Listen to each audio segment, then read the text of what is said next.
Hello everybody, welcome back to my channel. Happy New Year to everybody as well. Today I am going to do part 3 of the DIY art journal with tab dividers. So the next step, since we have our inside pages and I showed you how I made my front cover last video, we are going to bind these pages together. Obviously, since the tab dividers already come with the 3 holes punched in, you could use binder rings. That would be a very easy option, or you can put them in a binder as well. This is my cover and I have my 3 holes punched. I've got you guys zoomed in a little bit. If you want something that looks a little more homemade to kind of match the rest of your art journal, everything's going to be made by you. I'm going to show you just how I'm going to bind these together. So what you're going to need is some yarn. So this is just a regular piece of worsted weight yarn, and I've got it cut to, you can 18 inches or so. Mine's longer than that. I don't need that much. This is a yarn needle. You do not need a needle for this. So I may not even use it. So the first thing I'm going to do, this is going to be easy, hopefully. It is.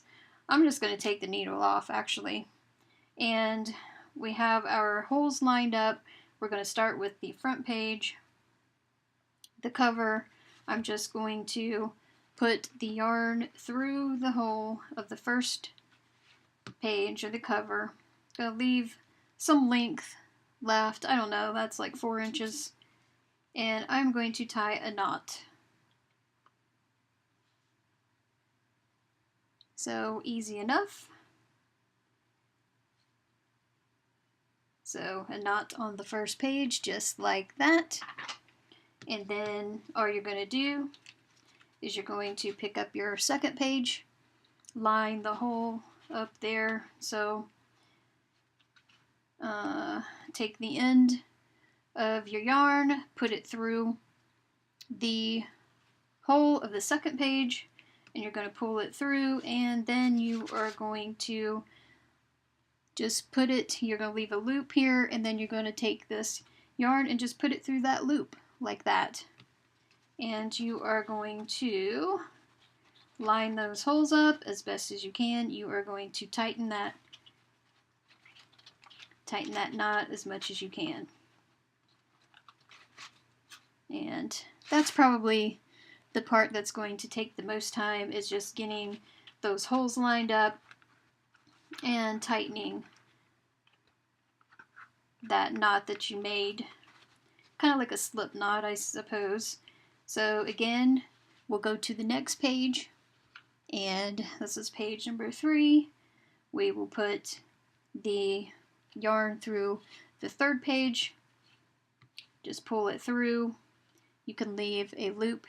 You're going to leave a loop here and take that and put it through that loop like that. And before you tighten it up, you are going to line those holes up and pull on that yarn and tighten that yarn up just like that.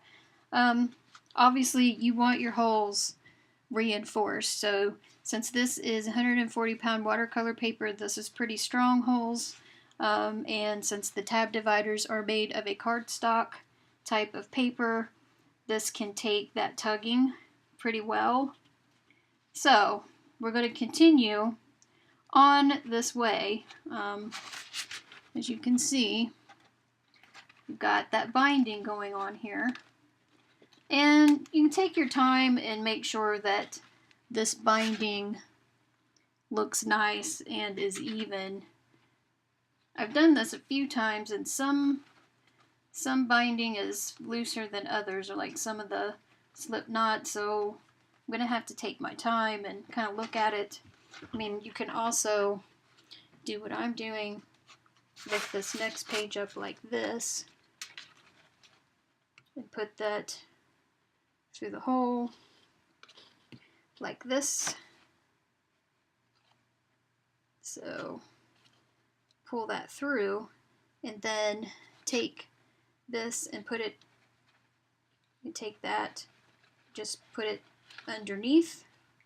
So that's pretty much what you're doing, just stringing that underneath and then tightening that slip knot, I guess that's what I'm calling it. So, and you're going to continue on every page that way to the end. So that's what I'm going to do, and I'll come back when I get to the very last page. Okay, so I'm through all of the pages except for the last one, so lift that up and I'll put that through like that as I showed you, and then you can just take that, put that piece underneath. I'm going to line it up and pull that tight. And I'm going to flip it over and add some extra knot to that because I don't want it to come loose. So let me find something to help me out here. Well, I'm going to get a crochet hook just to help me. So now that I have that slip knot tightened, I am going to just take my crochet hook and put it in here like this, and take this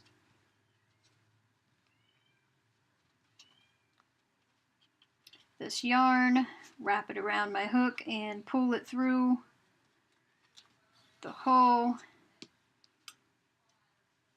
to add like an extra knot there. I may do that again because it doesn't seem like it's tight enough there. May, instead of pulling that all the way through like that, I'm going to take that end, and so I have this, and I'm going to take this end and put it through the hole like that, and then tighten that some more. Just an extra knot there.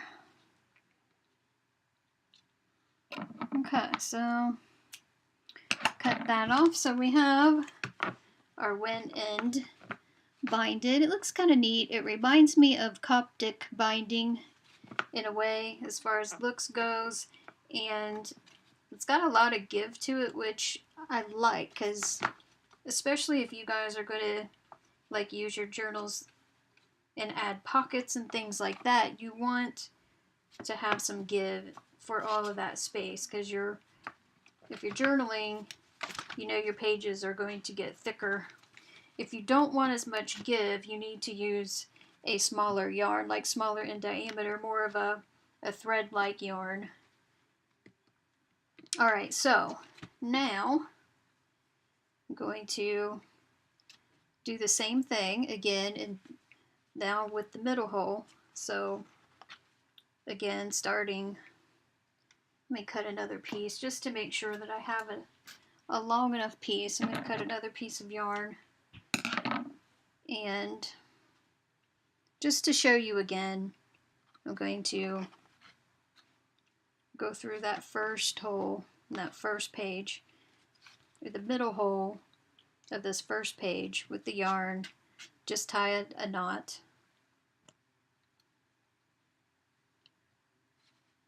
I'm going to do a square knot. Okay. Now that we have that, you go to the second page. As you can see, put that through the hole, leave that loop there, and then you can put that string through that loop, line it up, line those holes up as best as you can, then pull tight, as tight as you can. And I'll show you one more time.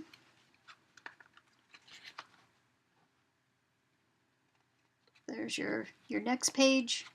So put the yarn through the hole, like that, and then you can then weave this piece through that loop you made like that. Line those holes up, pull that taut as taut as you can without tearing your holes. And we'll continue on.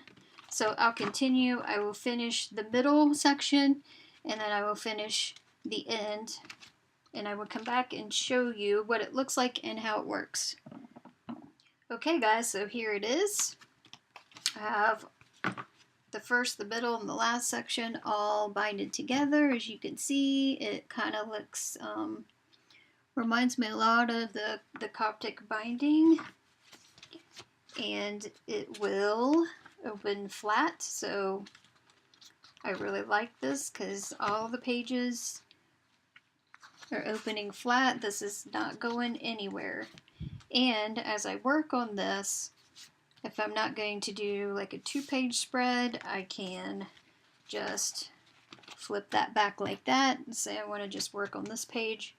And it's very giving, very forgiving, has a lot of give to it, and a lot of movement, so you have a lot of space to add plenty of stuff in your journal. So there it is. I think it's pretty cool, and let me know what you think about this, and hopefully this is something new that you haven't seen before. I mean, it's kind of, I've seen things a little bit similar, but not quite. So this is, like, my opinion, be an easier version of the Coptic stitch. So if you like this video, give it a thumbs up, and if you haven't subscribed, subscribe already. You know the routine. So I will see you again next time. I will probably be working on some pages in this, so I will see you again later. Thank you guys. Have a good year. Bye bye.